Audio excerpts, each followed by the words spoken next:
I started media about 20-something years ago, probably about 22 years ago, and mostly out of desperation because I hadn't studied media.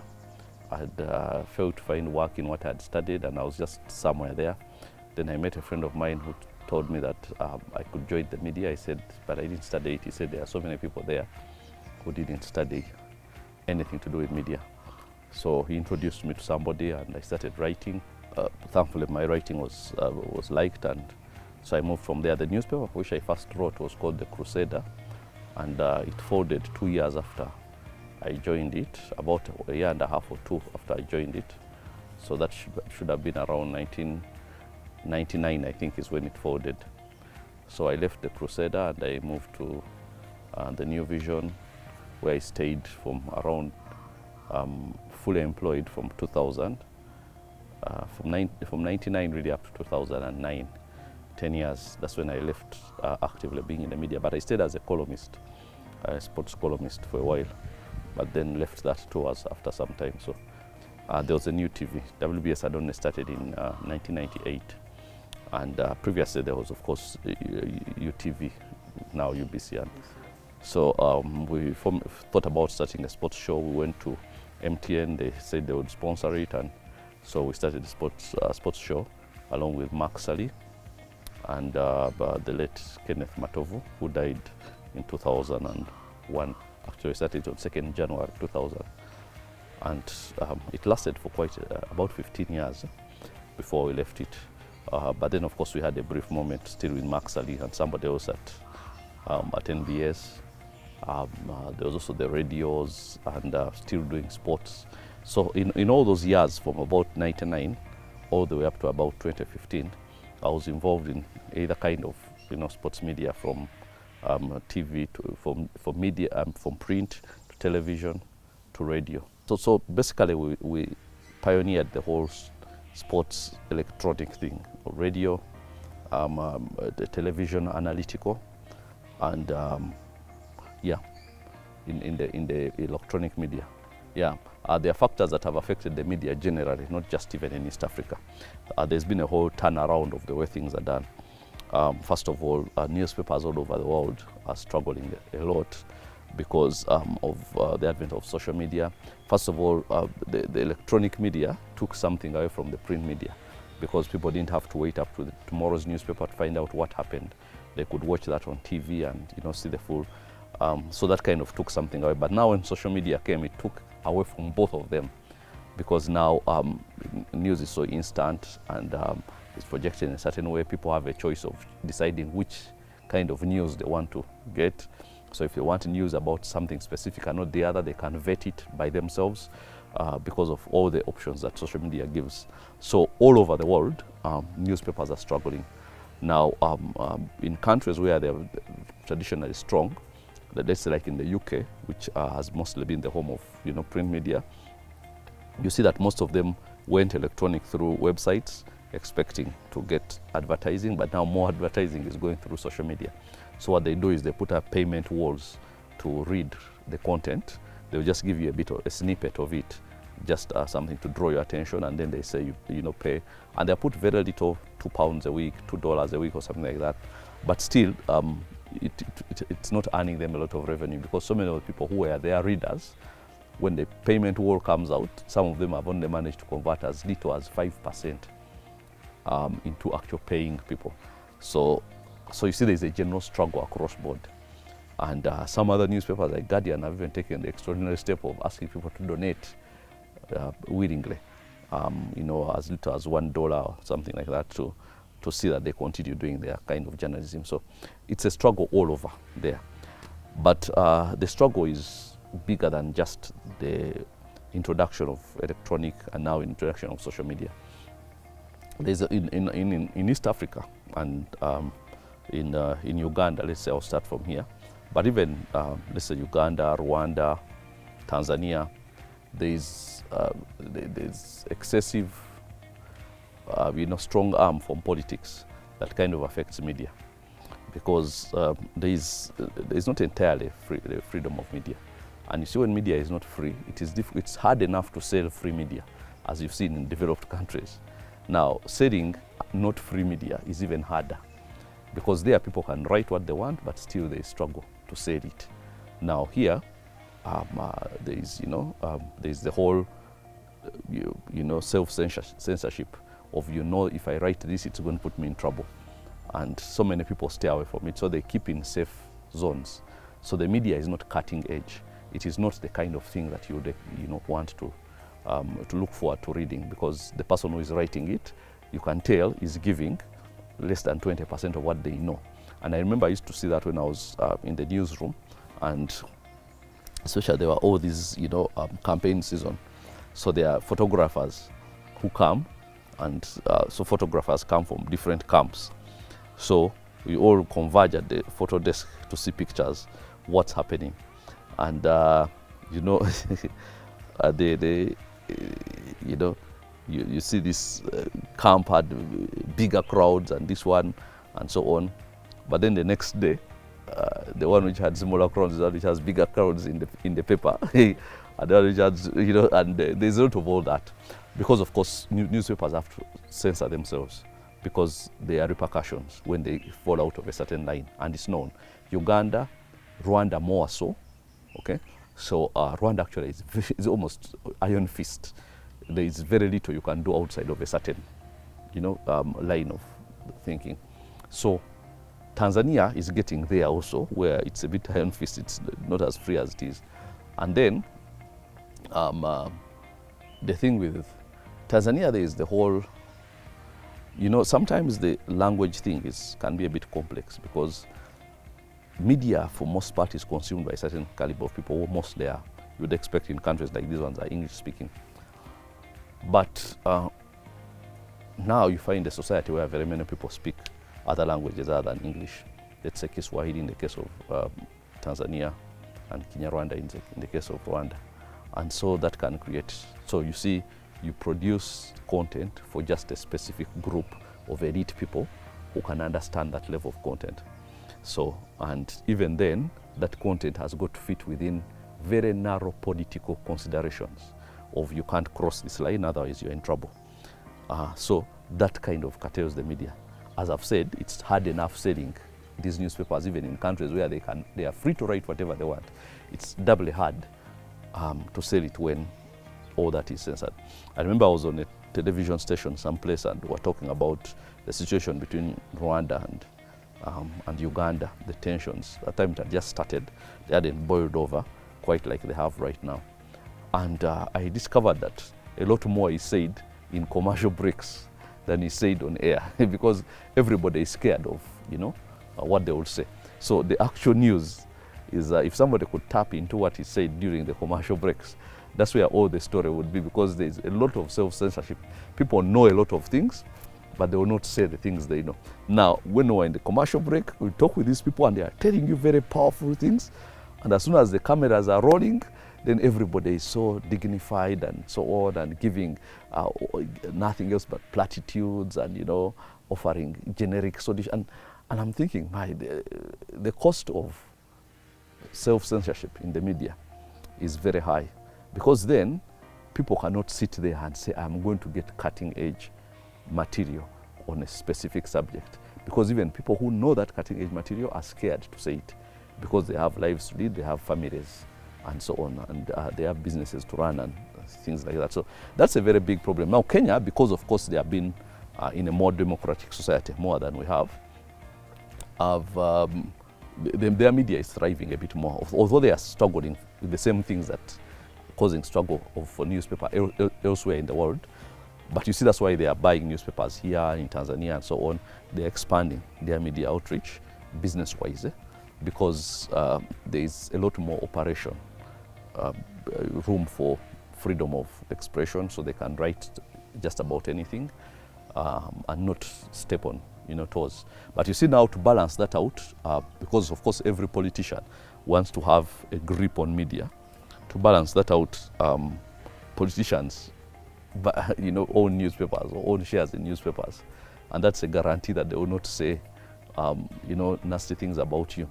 But that doesn't mean the other newspaper, which is owned by your rival, will not say nasty things about you, while yours will be saying nasty things about your rivals will be saying nasty things about you. So generally, there's freedom of media. Try to own it, at least legally, or at least in an acceptable way, by buying into it, because media is business. Now, but in East Africa, the biggest issue has been advertising. Because newspapers are supposed to survive on adverts, so are radios and televisions. But how much of that advertising is there in the advent of social media and all these things, and reaching specific groups and so on? So you find that advertising revenues have gone down so much, and that has really affected media. And now you still find that the biggest advertisers still are government agencies or governments. And now that means that even independent media have to be careful about what they write about those in power, because they need the adverts. Even if they could write other things, and because they are not owned by government, still they are owned by government in a way, because if you're going to get adverts from all these, government parastatals and all that, if there is any such thing, then you are going to toll, And at the end of the day, newspapers, radios, television are businesses, and they can only be as good as how much profits they make. So when they make good profits, they hire good reporters, they have good content, they have good quality coming out there, and therefore they are more palatable and easier to sell to the public. If they cannot balance the budget, then the first thing they do, the content goes down. So they start having cheap reporters, and they cannot afford a certain caliber of reporters. So they cannot get the sort of content that makes them, a must read, so to speak. So then everything starts going down, like with every other business. So it's all down to the business acumen. And that has not been there so much, because there has not been a terribly strong newspaper reading culture in Uganda. It's never been there, really. But there was a time when newspapers sold a lot more than they sell right now, would you believe it? Because it was the only source of information. So if there was something that happened, the only way you were going to know about it was reading tomorrow's newspaper. But now, nobody wants to wait up to tomorrow. And by the time the newspaper comes out tomorrow, you've already had your feed of the information from all sorts of other sources. Because, that was the 1970s and 80s, yeah. Because there were no mobile phones, of course. That means that take out even the social media on mobile phones, just the actual mobile phones. So if there's something happening in town, you probably call somebody who has an office there, and they give you all the information. So you're not hungry the following morning for get me the newspaper. This is how I'm going to know. Then of course, when the mobile phones became a bit more sophisticated, and pictures, sharing and all that, I mean, you're going to sit to where you are and watch a video of just about anything that's happening anywhere in the world. You do not have to wait for still pictures or even television pictures on tonight's news or tomorrow's newspaper. You see, even now, there was a time, for instance, radio stations here, when they had just come, would play a variety of music, because there are not too many of them. So today they are playing this, the other they are playing this, the other they are playing this, then gospel, then country, then what. But now, if you do that, you sink, because if someone likes country, he will get it in the station which is going to play country all day. If it's a gospel, there are so many which are going to play gospel all day. So you have to choose which one to go to, because now everything is niche. And so you can't say we're a variety station. I'm not going to be a country music lover who sits on your station to listen to 2 or 3 country songs a day. Yet I can have my feel of country on another radio station which plays just that, or gospel and so on. So these are the challenges that media has to adjust to. But the Ugandan media has not quite adjusted very well, because they are still trying to do reporting, what I call reportage. Whereas elsewhere in the world, when reporting became obsolete, because people are getting information from elsewhere, people resorted to analysis. Now, that's the one thing you're not going to get elsewhere. You want to read a good news analysis on a certain thing, you understand? Now that's how newspapers have gone across the world. That's what you get in the Times in UK, in the Guardian, in Telegraph, and so on, because they realize that the news, people will get it elsewhere. But what is the analysis behind the news?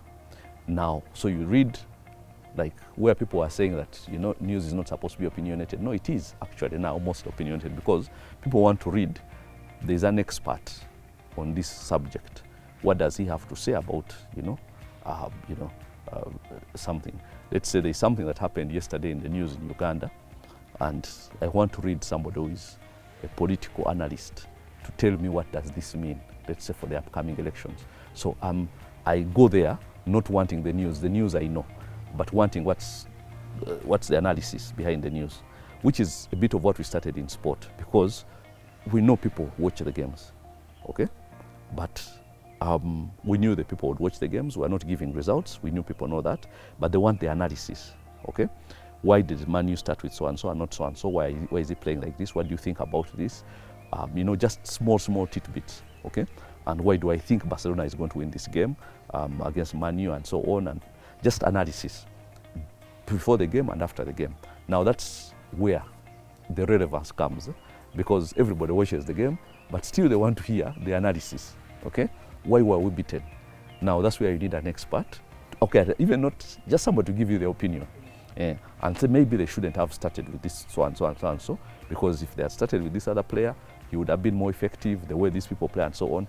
And now the newspapers have not yet adjusted to that. They are still giving news, and their sales are going down and down, because I read actually a lot of the newspapers just to see the analysis, and I read columns and what they call op-ed, opinions. That's where my value in the newspaper is right now, because I'm not going to get news value from it, okay? Because even televisions, in spite of the fact that their news comes a bit quicker, you don't have to wait until the next day. You can watch it tonight. If let's say there's a riot in town, you'll watch it tonight, or even let's say lunchtime news. But even them, their opinion shows are big sales. Let's say like the front line, on NBS or what, where people are giving an analysis of topical issues and so on. So the whole news thing now has to shift to analysis, because that's where the interest is. Because the news, anything happens, you get it on your phone before even you step out of it, instantly. There will be pictures moving, there will be there will be, videos and so on. But what the videos cannot do is give you analysis. And now there's a niche of people who want to analyze issues, but are not getting that fix, so to speak, from our newspapers. Now, for me, it's really a fix. I want to read what people are saying about ABC. So it's almost like a fix. Now, when I buy a newspaper and I read a very good column of somebody analyzing something, I feel that the craving is, but there's not enough of that. Because previously, the New Vision, for instance, had Oromori in Western Uganda, it had Rupinyi, and had a Mori for Iteso, so they had 3 different language newspapers. But that was done in public interest rather than for business purposes. You understand? That was mostly because as a government newspaper, rather than, apart from just making money, they had also to do some kind of community service, and news can be seen in that form. So I don't think that any of those other newspapers were making any profit whatsoever, Rupinyi and Mori. However, New Vision went with them because of those reasons, okay? As if serving the public, because news has also that element. But for that to happen, for that to even be there, the New Vision, which is the cash cow, has to continue being a cash cow. Otherwise, you're not going to be doing any charity news service to languages for purposes of, unless you are making money somewhere else. So the question is, how much money was Oromori making, or a top for, northern Uganda, or a Mori for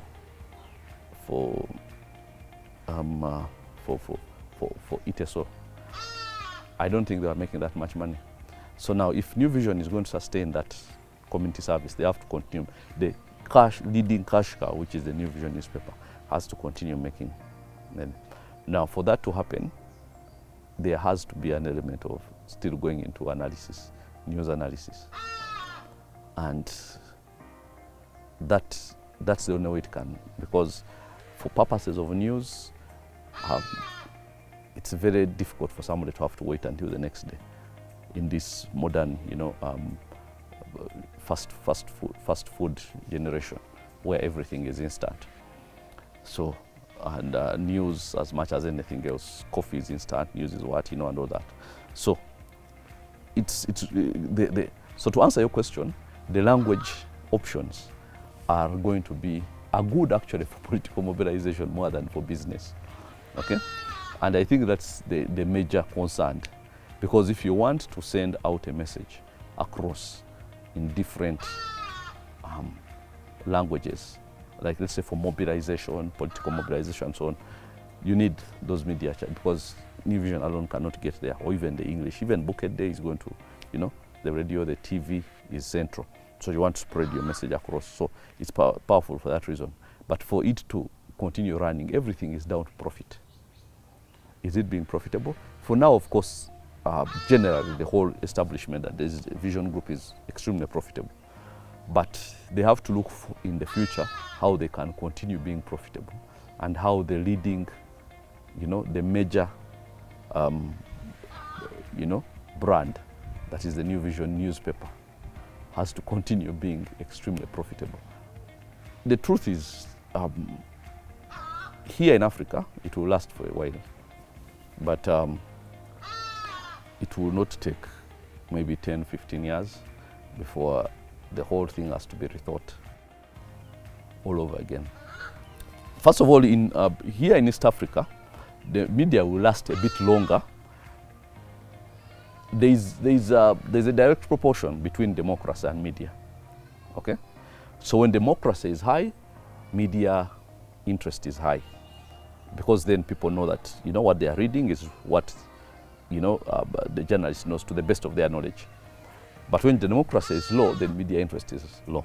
So when there is bigger and better democracy and actual freedom of speech in our countries, then the media will thrive more than they are doing right now, because there is that direct proportion, But still, that is not going to last for too long. I'm talking about maybe, if with good democracy, this can last 10 years. If we had good democracy right now, the model we are doing now can last 10 years before it starts having serious cracks, and you start hearing they are cutting, they are laying off hundreds of workers and what. Yeah. Like the example I gave you of radios, okay? I know where, if I am interested in gospel music, I know where to find it, okay? Now remember when Capital had just started in the mid-1990s, gospel people wait Sunday, 2 hours on Sunday, to listen to some good gospel music. Now nobody has to wait up to Sunday. There are stations which are playing gospel from morning up to evening every day. So that means that niche has been cut off. Then this niche has been cut. So you have to stay with something.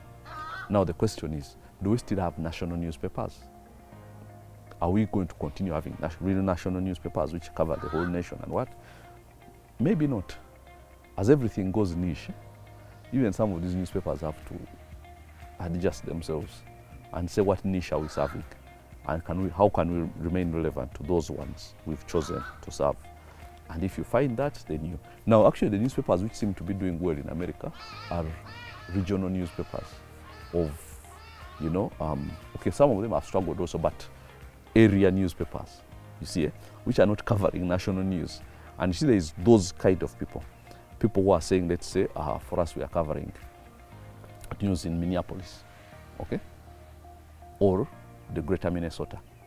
Now, we don't care about what's happening in New York and what. Even if it happens at the White House, we only report it if it concerns our people. So they are writing for, let's say, a farming community, okay? And the only things they write which come from the top is the things which affect those farmers, because they affect those farmers, you understand? So those ones remain relevant because there are people who wake up in the morning, they read about the weather there, they read about, the crime there, there's some man who killed somebody has been caught. So, you know, your neighborhood is safer, what, you know, basic news, small news, but it's relevant to them. So maybe there was some rapist who was going around, so women were scared. So they are reading the newspaper to find out, can women now come out safely? So finally the police gives a, you know, press conference and says, no, the man has been caught, he's now in custody, so now it's safe for you to come out. And that is news just for a city, for a locality, not for the country. Ugandans right now want a media which is, first of all, free of any political encumbrances or any fears or self-censorship. That's the kind of media we need. Because we are still a developing country, we still need people to report and bring, like, you know, people in power to book. So all the original tenets of media still apply here in a bit until we get to a completely liberal society. I mean, democratic society is what I mean, where, you know, you don't have to always be breathing down the necks of politicians. But right now we are there, and we need that. We need somebody to bring those people to account and so on, to raise issues of corruption, to raise issues of abuse of office and things like that. So we need but for that to happen, the politics has to be free enough for the media to feel that they have the liberty to write about any politician in a way that brings them to account by virtue of them being holders of a public office.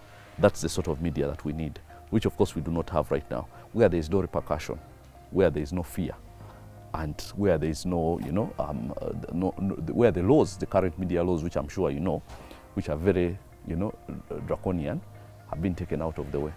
Media laws which were set, by the way, most of them during Amin's regime, and which have not changed at all, but which sometimes are just selectively, you know, applied.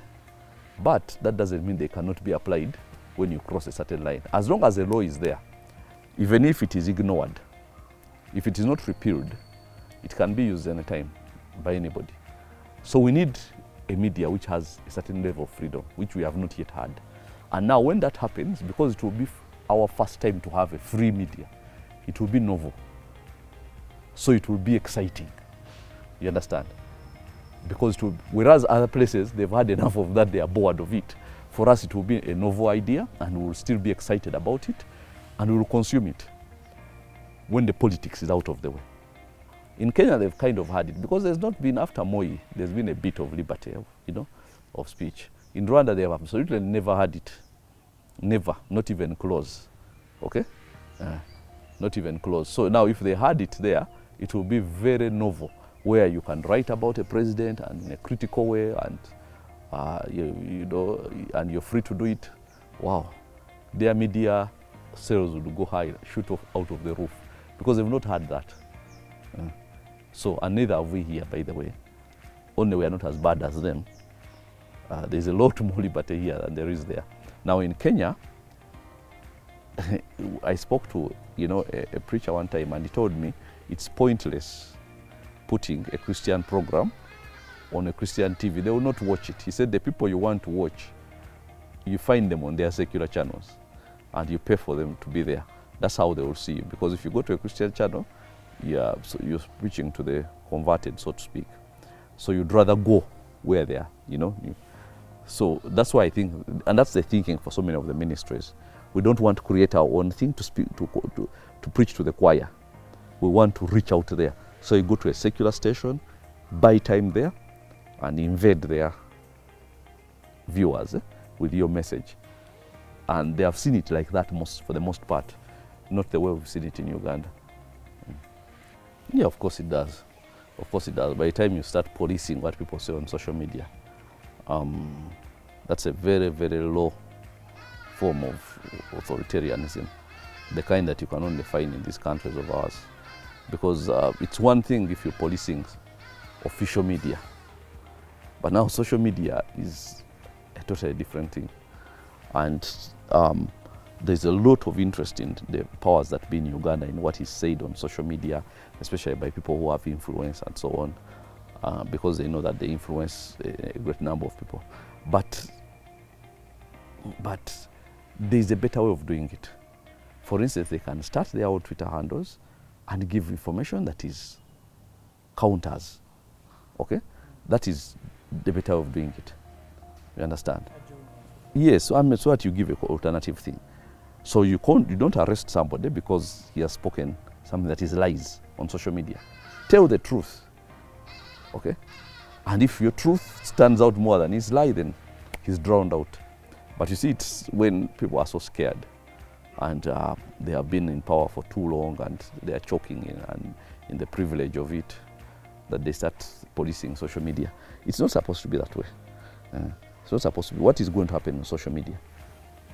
And actually, that's what somebody asked me. You say you are inciting people. I say, who has ever incited people on social media? The thing is, how much of that incitement can amount to something real? If I told the people on social media now, come, let's gather in some place and do a demonstration, would they come? No, they wouldn't. This is just social media. Somebody is sitting at home enjoying it. So, but you see, when people are running scared, every media is a threat. They have control, of course, over the official media through, as I told you, fear, and especially they just instill enough fear for the journalists to censor themselves and be careful about what you write. And now, actually, usually, that works more than telling them not to write. So you just push, then the journalists actually, trim themselves and pull back even further than you would have wanted them. So, so it's working for them. Now the question is, how do they handle social media? First of all, the official media, they can close it down. They even have a law that if whatever, they can close it down. They can take your machines and pour in salt like they did with red pepper. There are so many things, but they have no control over social media. That is run from a different country. So what do you do about that? Now, the one thing dictators hate is a scenario where they have no control, because they thrive on control. Even when there is a certain level of benevolence or an apparent freedom, it is exercised in as far as they know they still have a way of reining in on you in case you seem to be going too wayward. So they have to have a control over you. You understand? It's like letting a child run out of the house, but there is a fence around. So regardless of whatever he does is within this fence. He cannot go. But that's different if there is no fence and you think he can run into the road. So that's how but now social media is kind of disarms them because there is no control there. So the only way they can control is controlling the people who have an influence. Okay? And there was a talk of UCC having to, whatever. Now that is really sad. That is really sad. UCC now has to what? Very soon they will say, if you have this number of followers, then you have to pay tax.